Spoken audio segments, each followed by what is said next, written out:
and an aircraft that excelled in that role.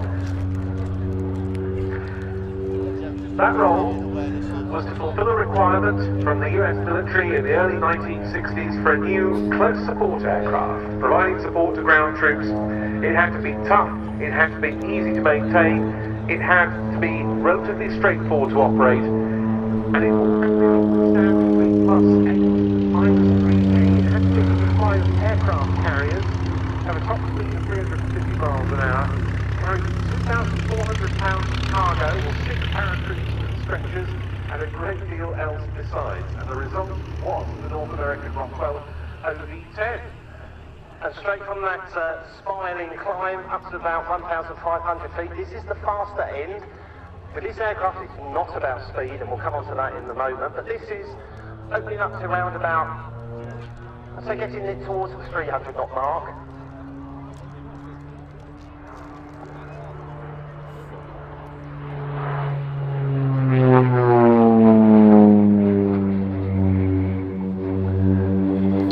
Straight away, I think the first thing to say is you can see the quite short, stubby wings. That was definitely part of the design. It's built at dense forests where not so much the length of the takeoff area that available was the issue, but the actual width. So it's very important to try and keep the aircraft, the span as we call it, as short as possible. Geared down now, you might wonder why has it got this very distinctive twin boom design? Well, it's got a lot of practical advantages. For a start, it enables cargo or paratroops to be dropped from the removable rear fuselage. There's a type around the front rear fuselage. In fact, there's a Bronco over its front that does parachute drops regularly.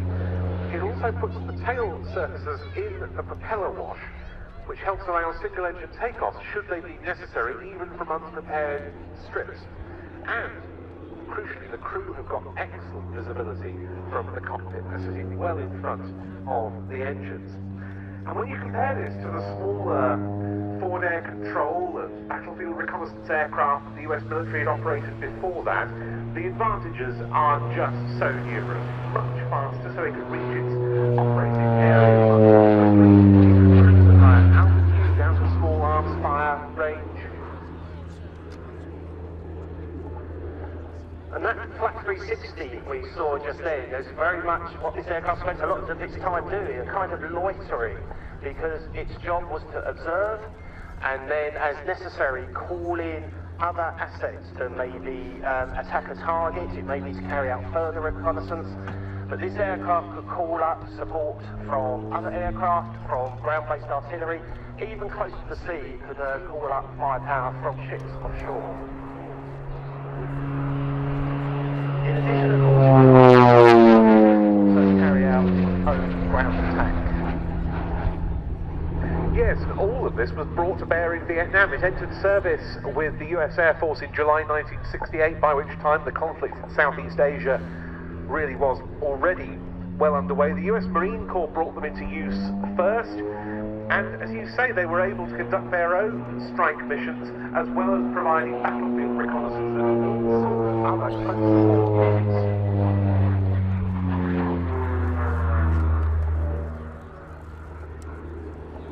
And without doubt, a very challenging role, flying fairly slow, fairly low over a battlefield. Even if you have some degree of air supremacy, it's not the safest of occupations. You are kind of lifting up stones to see what's underneath. And often, there'll be something that's going to shoot back at you, as they found in Vietnam.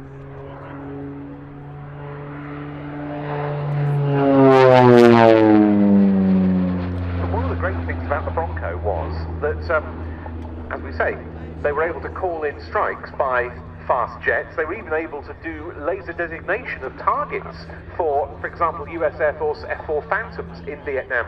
But the Broncos themselves could do a great deal of damage to a target before the dedicated strike jets even got there. And as we can see in this tremendous display, it's a really, really agile machine as well, isn't it? Rather belying its appearance. Indeed, it had to almost turn on the sixpence to keep a target or keep an area in view, and that helped by the magnificent kind of... There's a lovely view of it. Basically, the cockpit here is like a greenhouse, wrapped around, and in fact it's actually wider than the aircraft is, so the two crew could actually look down by looking out the side. They could actually have downward vision. And this is very much the sort of aircraft, the relatively uncomplicated light attack counterinsurgency aircraft that's really come back into vogue in recent years. In fact, the US military evaluated some upgraded Broncos for potential use in Vietnam. They didn't procure any, but by all accounts they performed excellently. Afghanistan, I should say, not Vietnam. And there's a really good demonstration of the sort of agility.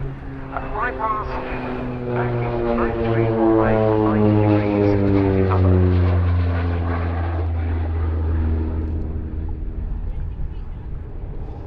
Yes, that Afghanistan deployment was because there was a requirement for what was dubbed a light armed warplane.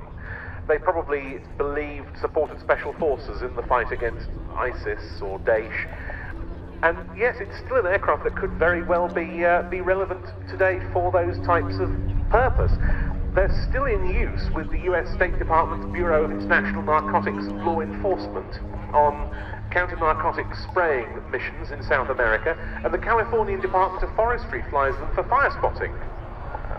And here you see the very steep approach, often called the Khe-Sanh approach, named after an airfield in Vietnam.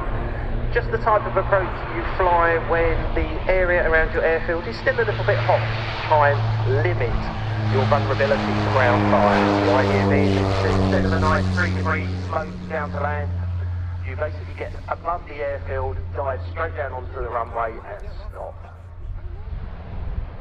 Flown with typical spirit by Tony De Bruyne.